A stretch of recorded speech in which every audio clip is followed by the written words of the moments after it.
So చాలామందికి నిద్రలో గురక problem ఉంటుంది. అది ఓవర్ వెయిట్ వల్ల అవ్వచ్చు, ముక్కులో కండ పెరగడం వల్ల అవ్వచ్చు, సైనస్ వల్ల అవ్వచ్చు, ఇలా రకరకాల రీజన్స్ ఉండొచ్చు.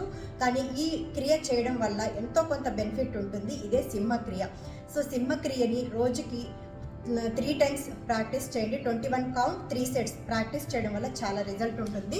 వజ్రాసనంలో కూర్చోండి. వజ్రాసనంలో కూర్చోలేని వాళ్ళు నార్మల్గా అయినా కూర్చోవచ్చు. చేతులు ఇలా లోపలికి పెట్టాలి.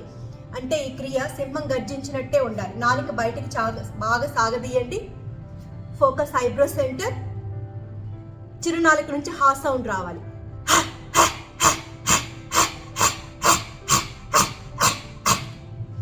చూసారు కదా, ఇలా 21 counts 3 sets చేసి చూడండి. ఖచ్చితంగా రిజల్ట్ కనిపిస్తుంది.